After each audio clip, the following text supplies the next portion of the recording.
আমি লজ্জিত, আমি অপমানিত, আমি অপদস্থ।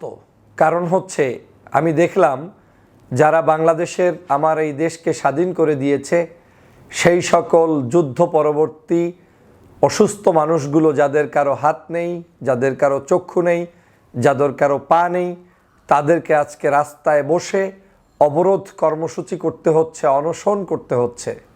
কেন করতে হচ্ছে? বাংলাদেশের সরকারকে আকৃষ্ট করতে যে তাদেরকে সাহায্য করো কিংবা চিকিৎসা প্রদান করো, সুস্থ শরীরে তাদের চিকিৎসার ব্যয়ভার বহন করো। আপনারা জানেন যে বাংলাদেশে আওয়ামী লীগ কী পরিমাণ টাকা দুর্নীতি করে লোপাট করে চলে গিয়েছে।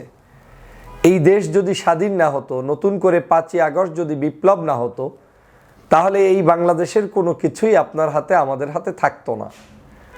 এই দেশের যে কোনো যুদ্ধাহত ব্যক্তি তিনি যা করবেন, তার জন্য আমরা যা করব সেটা রাষ্ট্রের দায়িত্ব, রাষ্ট্র করবে। এটা কখনোই আপনার ব্যক্তিগত ফান্ড না, কিংবা আপনার কাছে থাকা না থাকার কিছু যায় আসে না। যেই ব্যক্তিরা জীবন দিয়েছে, যেই ব্যক্তিরা লড়াই করেছে, যেই ব্যক্তিরা আহত হয়েছে, তাদের চাইতে রাষ্ট্রের গুরুত্বপূর্ণ কোনো কাজ আছে বলে আমি মনে করি না। সারা বাংলাদেশে বেশ কিছু ভালো উদ্যোগ এই সরকার গ্রহণ করেছে, কোনো সন্দেহ নাই। যারা নিহত হয়েছে তাদের পরিবারকে জুলাই ফাউন্ডেশন থেকে, শহীদ ফাউন্ডেশন, তাদেরকে টাকা দেওয়া হচ্ছে। আবার যারা বিভিন্নভাবে আপনার এই মুহূর্তে অসুস্থ আছে তাদের জন্য টাকার একটা ফান্ড গঠন করা হয়েছে, লক্ষাধিক টাকা করে তাদেরকে দিবে, আমি সেজন্য ধন্যবাদ জানাই। কিন্তু এই টাকাটা যদি 1 লাখের জায়গায় 10 লাখও হয়, এবং এই টাকাটার জায়গায় যদি এমন হয় যে কোনো একটা বাজেটের অর্ধেক বাজেটও যদি আমার এই অসুস্থ মানুষগুলোর সুস্থের জন্য বরাদ্দ করা হয়, তাতেও কি দেশটা শেষ হয়ে যাবে? মোটেই না। কারণ দেশই আপনি পেতেন না যদি এই মানুষগুলোকে আজকের তারা তাদের অঙ্গহানি করতে না পারত, এই মানুষগুলো যদি আজকের যুদ্ধ করতে না পারত। আমাদের কেন জানি সবসময় আমার বিশেষ করে ভয় হয়, যারা আমাদের জন্য জীবন দিয়ে যায়, যারা আমাদের জন্য লড়ে যায়, একটা সময় তারা গিয়ে উপেক্ষিত থাকে। আজকের বঙ্গভবনে দেখা করার কথা আর গণভবনে দেখা করার কথা কিংবা সচিবালয়ে দেখা করার জন্য তাদেরকে রাস্তায় বসতে হবে কেন? বাংলাদেশের যে কোনো ব্যক্তি শপথ নেয়ার সাথে সাথে সবার উচিত সবার আগে ইন্ডিভিজুয়াল এই মানুষগুলোর সাথে দেখা করা। এখন বলতে পারেন একজন ব্যক্তি অসুস্থ, এরকম হাজারো ব্যক্তির কাছে একজন ব্যক্তির যাওয়া সম্ভব নয়। না, সম্ভব নয়। কিন্তু আপনাকে সবার আগে এটাকেই প্রায়োরিটি দিতে হবে। তাদেরকে যে কোনো মূল্যে, যে কোনোভাবে তারা যেটা চাচ্ছে সেটাকে করে দিতে হবে।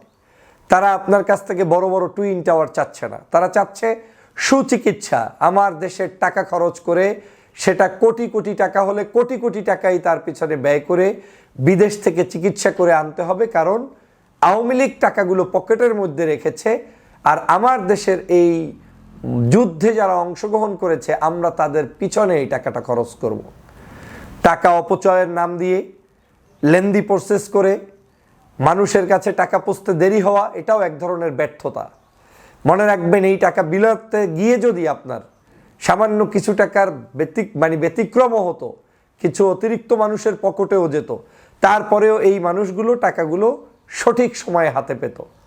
কিন্তু আমরা সেটা করতে পারিনি।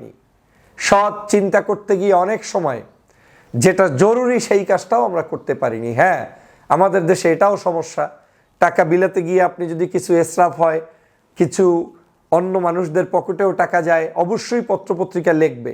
কিন্তু অ্যাটলিস্ট এটা আপনি নিশ্চিত থাকতেন যে বাংলাদেশের সকল অসুস্থ মানুষগুলোর কাছে ডিউ টাইমে টাকাটা পুষত এবং তারা সেটা নিয়ে স্বাচ্ছন্দ্যে থাকত। আমি খুবই লজ্জাবোধ করছি যে যতটুকু জানি এখন পর্যন্ত অসুস্থদের জন্য 23,000 মানুষের জন্য 1 লক্ষ টাকা বরাদ্দ।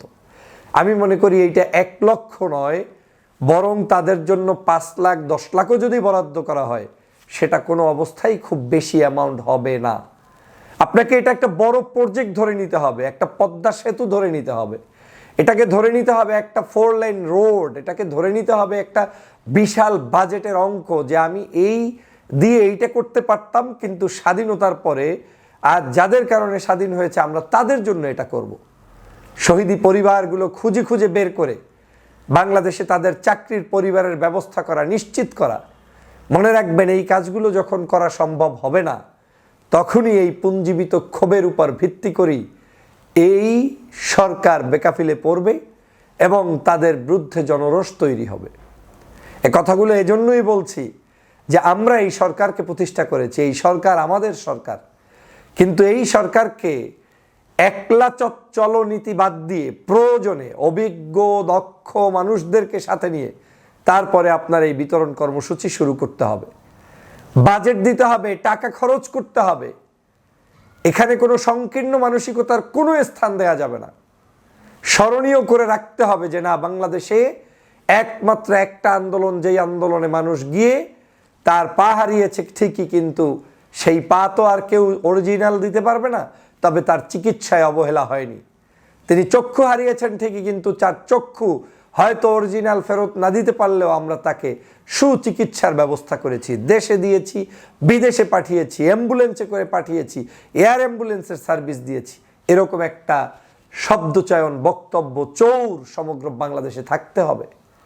কিন্তু আমার কাছে দুর্ভাগ্য হলেও সত্য যে গতকালকে যা দেখলাম যে উপদেষ্টাদেরকে আসতে হবে, এই থ্রেড দিয়ে তারা রাজপথে বসতে হয়েছে। কেন?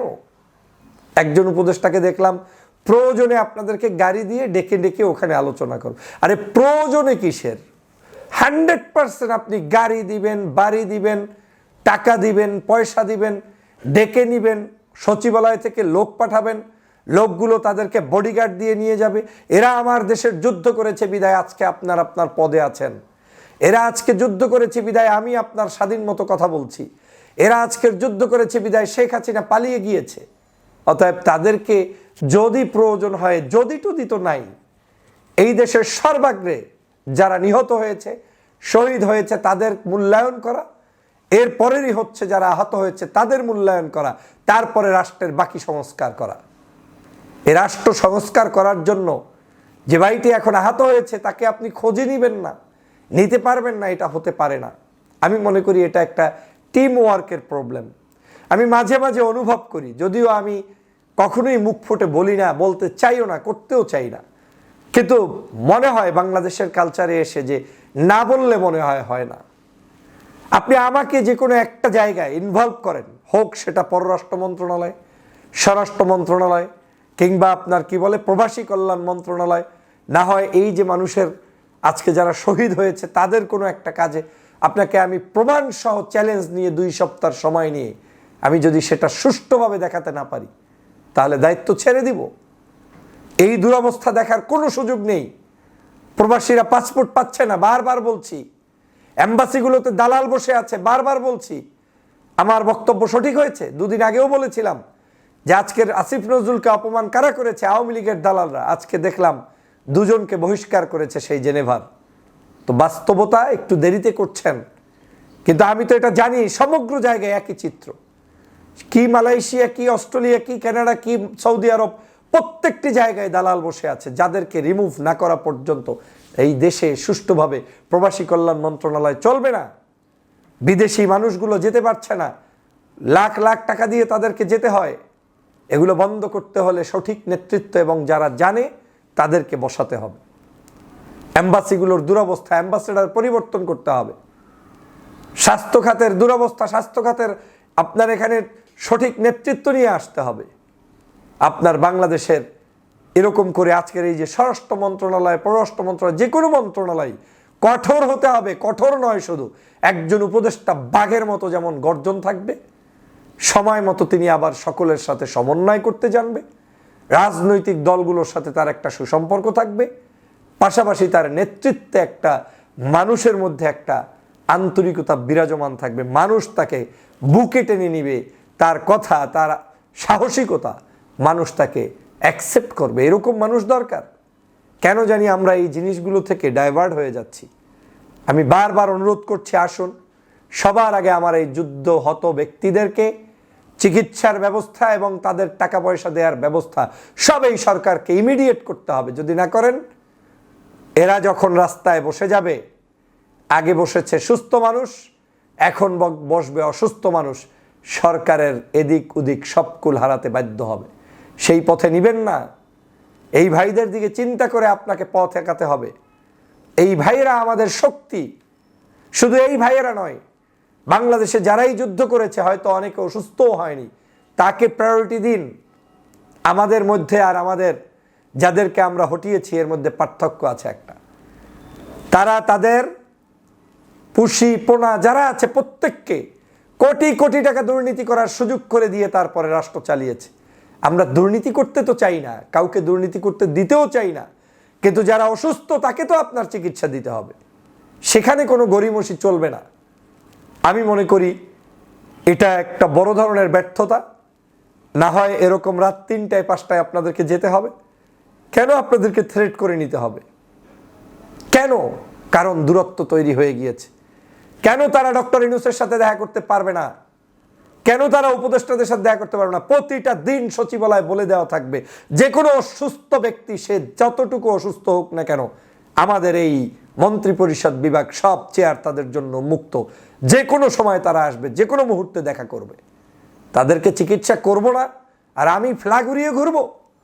প্রশ্নই আসে না। এই আইন করতে হবে সমগ্র জায়গায়। এখানে কোনো ব্যক্তি মিথ্যা বলে যদি আসে, সেটা আপনারাই বুঝবেন। এই অসুস্থতার মধ্যে মানুষগুলো এখনো রাস্তায় আন্দোলন করছে, এটা দেখে আমার ঘৃণা লেগেছে, চরম ধিক্কার জানাই আমি। কারণ ওই মানুষগুলোকে আমরা বাধ্য করেছি, তাদের সাথে কোঅপারেশন লেস হয়েছে। কয়েক মাস আগেও, মনে হয় 2 মাস আগে, অনেক অসুস্থ ব্যক্তিকে দেখেছি আবার আন্দোলন করতে ডক্টর ইউনূসের সাক্ষাৎ চাই। কেন আন্দোলন করতে হবে?